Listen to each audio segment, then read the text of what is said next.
सबसे बुरा और सबसे डेंजर अगर वार किसके ऊपर आरक्षण ने किया है तो सुप्रीम कोर्ट ने किया है। शेड्यूल कास्ट एक हेटेरोजेनियस अलग अलग तरह का ग्रुप है। ये बाबा साहब तब भी कहते थे, अब भी कह रहे हैं, रिजर्वेशन को वेलफेयर पॉलिसी की तरह ट्रीट करोगे तो मैं कहता हूं फिर आप जाति के आधार पर ही क्यों कर रहे हो? आप जेंडर भी लाओ।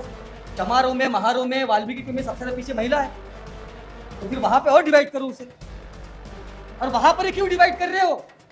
शेड्यूल कास्ट के अंदर जो फिजिकली डिसेबल्ड है वो उससे ज्यादा पीछे है।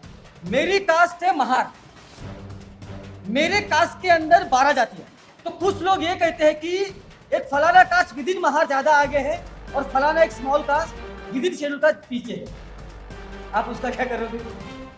कोई ये कहता है कि विदर्भ का महार ज्यादा आगे है और कोई ये कहता है कि मराठवाड़ा का महार पीछे रह गया।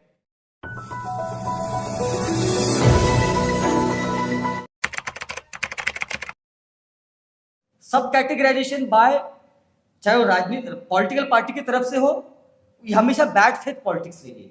अगर आपका फेथ अच्छा होता है इसमें कि आपको भला करना है शेड्यूल कास्ट का, और अभी भी मैं कह रहा हूं, अरुंधतिया कम्युनिटी का आप उदाहरण दे रहे हो तमिलनाडु का।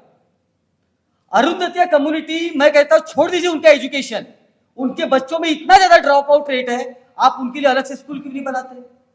वो छोड़ दीजिए। अरे जो बजट शेड्यूल कास्ट का है, भारत की कोई भी राज्य सरकार और केंद्र सरकार जो ये शेड्यूल कास्ट सब प्लान है और शेड्यूल ट्राइब सब प्लान है, ऐसी कोई सरकार नहीं जो उसका मिसयूज नहीं करती है। चाहे वो कांग्रेस हो, चाहे वो बीजेपी हो, चाहे वो तमिलनाडु की सरकार हो, चाहे वो बिहार की सरकार हो। और आप आरटीआई डाल के इसी खिलाफ आंदोलन करोगे ना, आरटीआई एक्टिविस्ट को मार दिया जाता है। जो पैसा उनको आपने देना था कि भाई चलो मैं मानता हूं ये वाल्मीकि कम्युनिटी है, उनके लिए आपको स्पेशल ऐसा कॉलेज बनाइए, ऐसी इंस्टीट्यूशन बनाइए कि वो अच्छे से अच्छा एजुकेशन ले पाए, वो आप क्यों नहीं कर रहे हो? और जब ऐसा होगा, सुप्रीम कोर्ट ये भी इस बात को भी नहीं कह रहा है। सुप्रीम कोर्ट रिजर्वेशन, मैं कहता हूं कि ये जो जजमेंट है, ऐसा लगता है कि सबसे बुरा और सबसे डेंजर अगर वार किसके ऊपर आरक्षण ने किया तो सुप्रीम कोर्ट ने किया जजमेंट से। सबसे डेंजर, चारों तरफ से रिजर्वेशन को घेरा है, चारों तरफ से। जजमेंट के ऊपर कमेंट करते हो, आपने क्रिमिनल भी बोल दिया, जो कि जजमेंट का पार्ट नहीं था, ना पिटीशन का पार्ट था। लेकिन आपने जजमेंट के अंदर कमेंट करते हुए यह बात नहीं बोली कि भाई अगर जैसे मैंने कहा कि सब डिवीजन हुआ है तो उसके परिणाम के उसके ऊपर आपको नहीं बात करनी है। आपको शेड्यूल कास्ट के सब प्लान के ऊपर बात नहीं कर रही है, जो सरकार धड़ल्ले से उसका मजाक उड़ा रही है, उस पैसे का इस्तेमाल ऐसे ऐसे कामों के लिए कर रही है जिसको आप यहाँ पे दिल्ली में कांग्रेस के टाइम पे वो कॉमनवेल्थ के प्रोग्राम का आयोजन करने के लिए हुआ था।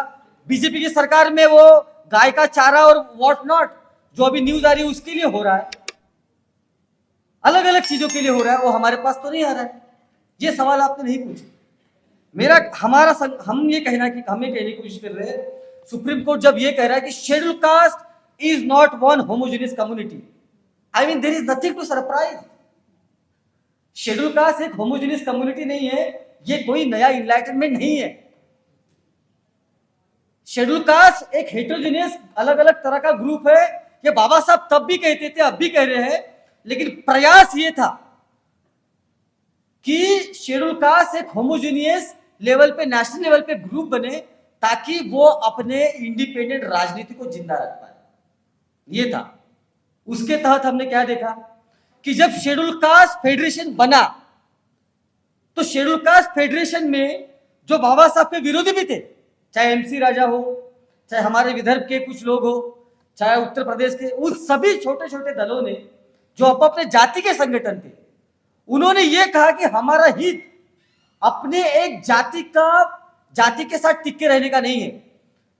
हम जो बाबा साहब कह रहे हैं कि schedule caste as one homogeneous community होना चाहिए। राउंड टेबल कॉन्फ्रेंस में जाने के पहले जाटव महासभा उत्तर प्रदेश से बाबा साहब को सपोर्ट करती है और बाद में एमसी राजा भी बाबा साहब को सपोर्ट करते हैं।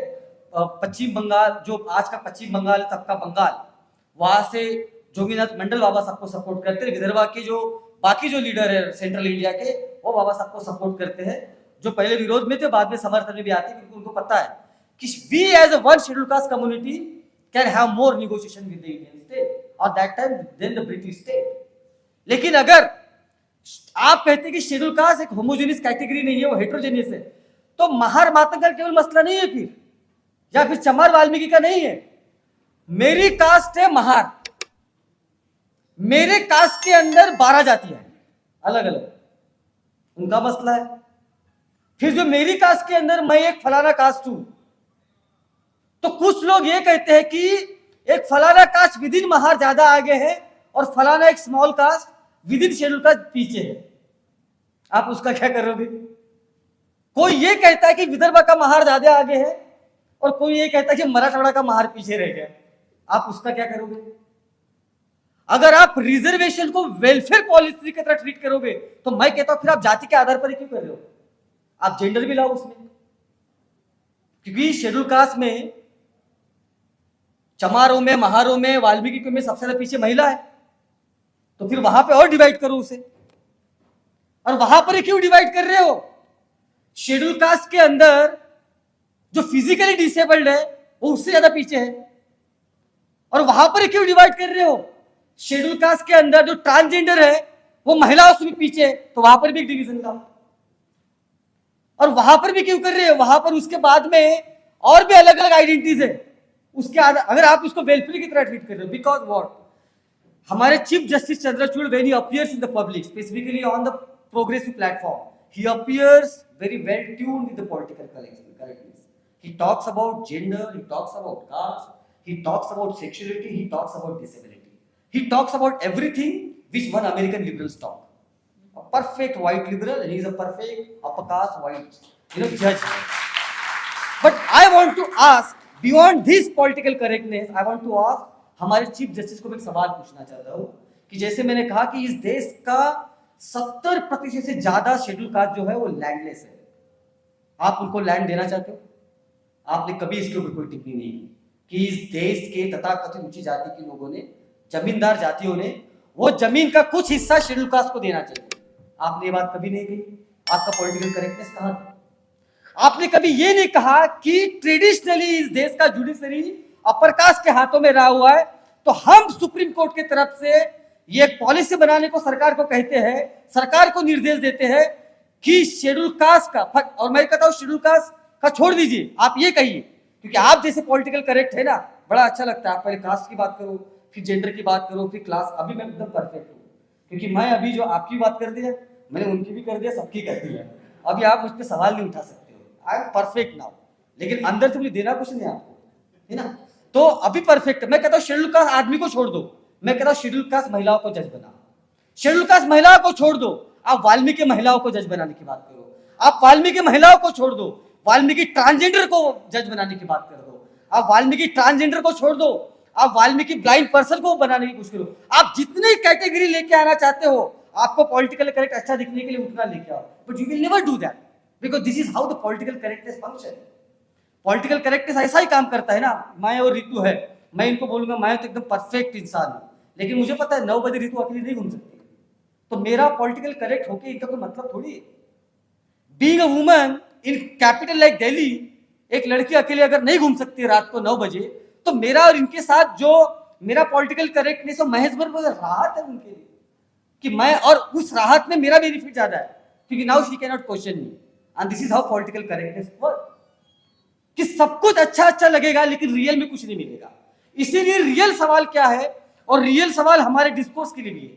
हमारी पोजीशन ये है कि सब कैटेगराइजेशन तब तक नहीं होना चाहिए जब तक इस देश की राज्य सरकार है और केंद्र सरकार और सुप्रीम कोर्ट भी इस बात की सुनिश्चित नहीं कर देता कि जो शेड्यूल कास्ट सबसे पीछे है उनके लिए आप सेपरेट इंस्टीट्यूशन बनाओगे और उनको वेल्थ में हिस्सा दोगे।